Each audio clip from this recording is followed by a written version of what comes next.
Olá, gente. Na nossa aula 13, agora a gente vai sair um pouco dos hidrocarbonetos, né? Já vimos alcanos, alcenos, alcinos, aprendemos um pouco da estrutura e a nomenclatura. E agora a gente vai entrar em outros grupos funcionais, certo? Então, vamos começar aqui pelos álcools e pelos fenóis. Os álcools, eles vão ser compostos que têm na sua estrutura o grupo hidroxila, ou seja, o grupo OH, oxigênio e hidrogênio, sendo que essa hidroxila tem que estar ligada a um carbono saturado, né? Um carbono com hibridização sp3, como aqui, por exemplo, o etanol, né? Et, 2 carbonos, aqui a gente tem o etanol, e aqui o ciclo pentanol, tá? A gente já observa que na nomenclatura, né, dos álcools, a gente observa uma diferença entre os hidrocarbonetos que terminavam em O e agora termina em O. Então, os álcools, eles são bem comuns na natureza, são bastante abundantes e são muito utilizados pelas indústrias e pelas farmacêuticas, né? Entre os produtos químicos, os álcools mais comuns que a gente tem e mais utilizados, a gente tem o metanol e o etanol. O metanol, ele é produzido a partir de uma redução catalítica, utilizando o óxido de carbono com o gás hidrogênio, tá? Na presença aqui, utilizando como catalisador o óxido de zinco e crômio, temperaturas de 400 graus Celsius, se produz aqui o metanol. Lembrando que o metanol a gente utiliza muito no laboratório, a gente tem no nosso laboratório. É um solvente muito importante por conta da sua polaridade, é um solvente muito polar, mas é um solvente extremamente tóxico, tá? Pequenas quantidades de metanol, quando ingeridas, podem causar cegueira.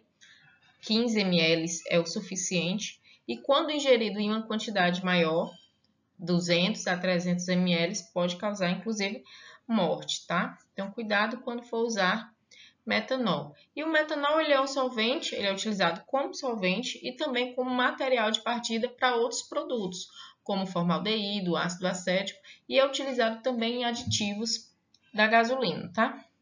O etanol, ele é produzido pela fermentação de açúcares, que é o etanol que está presente nas bebidas, que é o que a gente conhece mais, bem conhecido nosso. Também é produzido pela redução de acetaldeído, mas a principal obtenção do etanol é pela reação de hidratação de um alceno, no caso aqui do eteno, na presença de um ácido, tá? Então, hidratação catalisada por ácido para fornecer o etanol. Então, o etanol ele também é muito utilizado como solvente, como reagente na indústria farmacêutica, utilizado nos combustíveis, né? E ultimamente a gente utiliza muitíssimo aí para se prevenir do coronavírus, porque o álcool 70 é feito a partir do etanol. Nomenclatura dos álcools. Então, como é que vai ser? A gente vai seguir as mesmas etapas, né? De dar nome lá nos hidrocarbonetos, identificando e nomeando a cadeia principal, os substituintes, vai numerar a cadeia carbônica e montar o nome em ordem alfabética. Sendo que algumas regrinhas a mais vão ser adicionadas, tá? Para esse grupo funcional.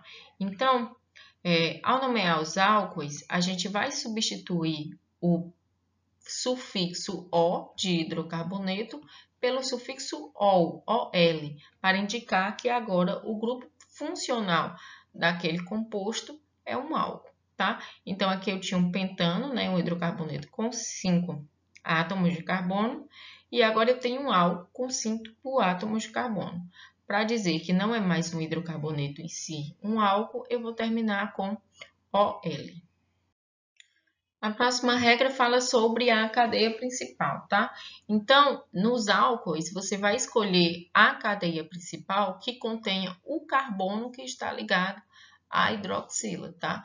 Então, a cadeia principal deve ser a mais longa, mas deve também conter o carbono que está ligado diretamente à hidroxila. Então, aqui a gente tem dois exemplos. Se eu escolher essa cadeia carbônica aqui linear, eu vou ter a cadeia carbônica maior, com 8 carbonos, mas ela não mostra, ela não inclui o carbono com hidroxila, que é o carbono alfa. E aqui eu tenho uma cadeia carbônica menor, com 6 carbonos, mas está incluído aqui o carbono que está ligado à hidroxila. Então, essa cadeia não é a correta, e sim essa daqui, onde tem a presença do grupo funcional álcool. Outra regrinha é em relação à numeração. Então, o grupo hidroxila, ele deve receber o menor número possível. Então, tem duas formas de numerar a cadeia carbônica. Começando por essa extremidade, que é mais próxima da hidroxila, ou por essa extremidade, que é mais distante da hidroxila. E aqui preste atenção. Quando a gente está falando de alcanos, a gente vai começar a numerar pela extremidade mais próxima do substituinte. Quando a gente vai falar de alcenos, a gente vai esquecer essa regra, deixar ela em segundo plano, porque a regra principal é numerar mais próximo, extremidade mais próxima da insaturação, alcenos e alcinos. Mas quando a gente tem outro grupo funcional, que não é o hidrocarboneto, a gente agora vai ter que numerar mais próximo do grupo funcional, tá? Então, apesar de aqui ser uma insaturação, o grupo funcional está muito distante no carbono 6. Então, essa estrutura aqui, essa forma de numerar não é a correta. A correta é que a numeração da hidroxila, do carbono ligado à hidroxila, seja a menor possível, mesmo que a sua insaturação fique lá no carbono 7. O número localizador, tá? Então, o número localizador é o número que indica a posição do carbono onde está ligado à hidroxila. E esse número localizador, ele deve entrar na nomenclatura. Atualmente, a IUPAC recomenda que esse número localizador seja colocado aqui antes do sufixo ol, tá? Antigamente, a recomendação mais antiga, esse 3 a gente colocaria aqui, 3-pentanol. Mas a IUPAC aceita, tá? Tanto essa recomendação antiga quanto a nova, a mais recente, que não é tão nova, né? Então, você pode usar 3-pentanol ou pentan 3-ol, certo? Para os compostos cíclicos, para os álcoois cíclicos, a gente vai numerar a cadeia carbônica considerando sempre o carbono 1, aquele que está ligado à hidroxila, tá? Então, o carbono que está ligado ao grupo funcional, a hidroxila, vai ser sempre o carbono 1. E, por conta disso, fica subentendido. Eu não preciso colocar no nome. Então, esse composto aqui não precisa se chamar 1-ciclopentanol, somente ciclopentanol, porque já está subtendido e a gente já sabe que a hidroxila vai estar sempre no carbono 1. Quando a gente tiver um composto cíclico ramificado, aí atenção na numeração, tá? Então, a hidroxila é o carbono 1. E agora você vai seguir pelo caminho que te deixe mais próximo dos substituintes ou das ramificações. Se você vai aqui por cima, ó, 1, 2, 3, você encontra aqui duas metilas no carbono 3. Se você continua a numeração aqui por baixo, ó, esse é 1, esse seria o 2 e esse o 3, no carbono 3 você não encontra nenhum substituinte, apenas no carbono 4. Então, o caminho mais curto para encontrar um substituinte seria esse de cima, tá? Então, o nome desse composto vai ser 3,3-dimetil ciclopentanol. A IUPAC também reconhece a nomenclatura usual, né? Os nomes comuns para muitos álcoois. Então, você tem aqui ó, um CH ligado a 2, CH3. Então, e aqui nesse carbono CH está ligado a uma hidroxila. Então, esse grupo aqui a gente já conhecia como isopropílico. Então, esse aqui vai ser o álcool isopropílico, o nome usual. O nome sistemático, propan-2-ol. Então, para outros grupos que a gente aprendeu lá, aqueles substituintes que tem nome usual, aqui nos álcoois eles podem ser utilizados. Por exemplo, aqui, ó, aquele substituinte que a gente aprendeu que é o T-butílico, né? Terciário com 4 carbono. Álcool terbutílico é o nome usual, e 2-metil-propan-2-ol é o nome sistemático. E aqui agora você tem um álcool benzílico, que é um fenil e um metanol, né? Que mete porque só tem um carbono, fenil, metanol. Os álcools, eles também vão ser classificados em primários, secundários e terciário, dependendo do grupo alquilo que vai estar ligado a esse carbono alfa. Quem é o carbono alfa? É justamente o carbono que está ligado diretamente à hidroxila. Então, você vai olhar para o carbono alfa e vai ver quantos grupos alquilas, que são grupos que contêm carbonos, tá? Está ligado a ele. Esses grupos alquilas estão representados aqui na figura pelo R. Então, nesse carbono alfa tem apenas um outro carbono ligado, ele vai ser um álcool primário. Se nesse carbono alfa tem dois outros carbonos ligados, ó, dois R's, então eu vou ter um álcool secundário.